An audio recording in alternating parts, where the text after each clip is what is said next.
Medical কলেজে চিকিৎসাধীন অবস্থায় নুসরাত রহমানের গত 10 এপ্রিল রাত 9টা 30 মিনিটে মৃত্যু হয়েছে। ইন্না লিল্লাহি ওয়া ইন্না ইলাইহি রাজিউন।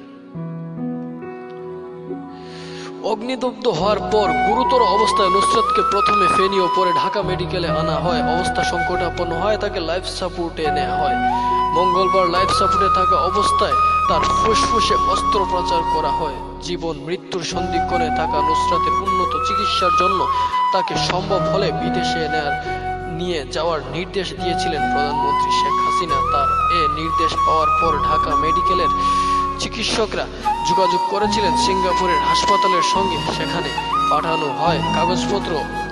অবস্থা গুরুতর হয়, তাকে সেখানে নেওয়া সম্ভব হয়নি। গতকাল চিকিৎসকরা দিনভর চেষ্টা করেন, চিকিৎসা দিয়েছেন, কিন্তু সন্ধ্যার পর অবস্থার অবনতি হতে থাকে। রাত 9:30টার দিকে তাকে মৃত্যু ঘোষণা করেন ঢাকা মেডিকেলের চিকিৎসকরা। তার মৃত্যুর খবর পেয়ে কান্নায় ভেঙে পড়েন স্বজনরা। হাসপাতালে তৈরি হয় হৃদয় বিদারক দৃশ্য। সেখানে থাকা সাধারণ মানুষ ও রোগীদের স্বজনরা কান্না চেপে রাখতে পারেননি। মাদ্রাসার অধ্যক্ষ সিরাজউদ্দৌলার বিরুদ্ধে শ্লীলতাহানির অভিযোগ এনে গত মার্চে সোনাগাজীর থানায় একটি মামলা করেন নুসরাতের পরিবার। সেই মামলা তুলে না নেয় অধ্যক্ষতার অনুসারীদের দিয়ে নুসরাতকে পুড়িয়ে হত্যার চেষ্টা চালায় বলে নুসরাতের পরিবারের অভিযোগ। শরীরের 80% বেশি পুড়ে যাওয়া নুসরাত ঢাকা মেডিকেল কলেজ হাসপাতালে বার্ন ইউনিটে চিকিৎসাধীন অবস্থায় দেওয়া জবানবন্দিতে পুরো ঘটনার বর্ণনা করেন। তাকে আগুন দিয়ে পুড়িয়ে হত্যা চেষ্টাকারীদের শাস্তিও দাবি করেন তিনি। গত 10 এপ্রিল রাত 9টা 30 মিনিটে তিনি ঢাকা মেডিকেল কলেজে শেষ নিঃশ্বাস ত্যাগ করেন।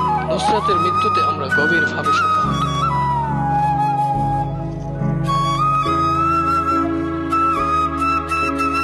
ঢাকা মেডিকেল কলেজে চিকিৎসাধীন অবস্থায় নুসরাত রহমানের গত 10 এপ্রিল রাত 9টা 30 মিনিটে মৃত্যু হয়েছে। ইন্না লিল্লাহি ওয়া ইন্না ইলাইহি রাজিউন।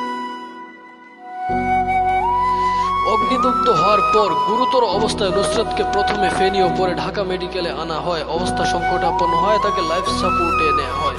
মঙ্গলবার লাইফ সাপোর্টে থাকা অবস্থায় তার ফুসফুসে অস্ত্রোপচার করা হয়। জীবন মৃত্যুর সন্ধিক্ষণে থাকা নুসরাতের উন্নত চিকিৎসার জন্য তাকে সম্ভব হলে বিদেশে নিয়ে যাওয়ার নির্দেশ দিয়েছিলেন প্রধানমন্ত্রী শেখ হাসিনা। তার এ নির্দেশ পাওয়ার পর ঢাকা মেডিকেলের চিকিৎসকরা যোগাযোগ করেছিলেন সিঙ্গাপুরের হাসপাতালের সঙ্গে। সেখানে পাঠানো হয় কাগজপত্র। অবস্থা গুরুতর হয়, তাকে সেখানে নেওয়া সম্ভব হয়নি। গতকাল চিকিৎসকরা দিনভর চেষ্টা করেন, চিকিৎসা দিয়েছেন, কিন্তু সন্ধ্যার পর অবস্থার অবনতি হতে থাকে। রাত 9:30টার দিকে তাকে মৃত্যু ঘোষণা করেন ঢাকা মেডিকেলের চিকিৎসকরা। তার মৃত্যুর খবর পেয়ে কান্নায় ভেঙে পড়েন স্বজনরা। হাসপাতালে তৈরি হয় হৃদয় বিদারক দৃশ্য।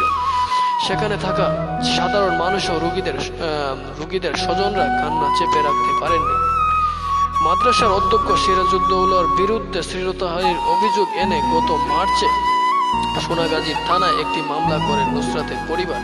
সেই মামলা তুলে না নেয় অধ্যক্ষতার অনুসারীদের দিয়ে নুসরাতকে পুড়িয়ে হত্যার চেষ্টা চালায় বলে নুসরাতের পরিবারের অভিযোগ। শরীরের 80% বেশি পুড়ে যাওয়া নুসরাত ঢাকা মেডিকেল কলেজ হাসপাতালে বার্ন ইউনিটে চিকিৎসাধীন অবস্থায় দেওয়া জবানবন্দিতে পুরো ঘটনার বর্ণনা করেন। তাকে আগুন দিয়ে পুড়িয়ে হত্যা চেষ্টাকারীদের শাস্তিও দাবি করেন তিনি। গত 10 এপ্রিল রাত 9টা 30 মিনিটে তিনি ঢাকা মেডিকেল কলেজে শেষ নিঃশ্বাস ত্যাগ করেন।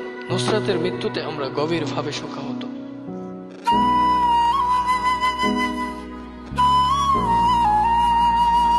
ঢাকা মেডিকেল কলেজে চিকিৎসাধীন অবস্থায় নুসরাত রহমানের গত 10 এপ্রিল রাত 9টা 30 মিনিটে মৃত্যু হয়েছে। ইন্না লিল্লাহি ওয়া ইন্না ইলাইহি রাজিউন।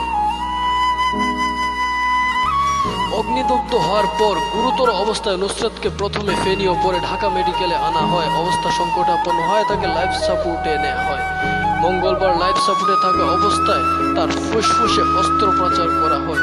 জীবন মৃত্যুর সন্ধিক্ষণে থাকা নুসরাতের উন্নত চিকিৎসার জন্য তাকে সম্ভব হলে বিদেশে নিয়ে যাওয়ার নির্দেশ দিয়েছিলেন প্রধানমন্ত্রী শেখ হাসিনা। তার এ নির্দেশ পাওয়ার পর ঢাকা মেডিকেলের চিকিৎসকরা যোগাযোগ করেছিলেন